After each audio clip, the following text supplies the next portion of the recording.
Yun, so ngayon dumating na yung reply ng ADP gateway. So ngayon ipapasok na natin, i-update na natin yung ating ADP. So ito na yung update ngayon.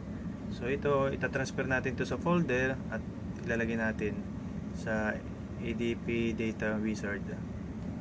So click uli natin tong ADP. Ito ADP Data Wizard. Yan. So automatic naka-apply na siya. So try natin i-next.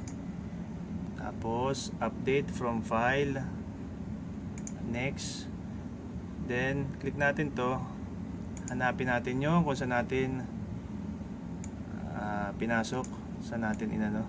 So may ginawa na ako dito, nasa desktop ng second officer. So click natin sa ADP, update receive files. Ito na yun, week 8. So ito na yun yung reply nila. So update ng week 8. So and then next. Yan, hintayin lang natin. Bali nag-aano na siya. Ayun, nag-update na siya.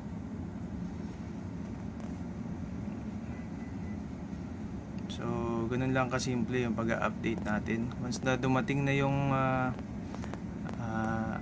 update nila, ilalagay na lang natin dito sa data updating.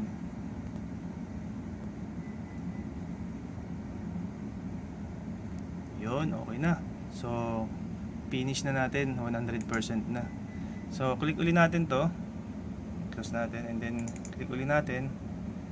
So tingnan natin yung preview kung ano na siya. Yun, week 8 na.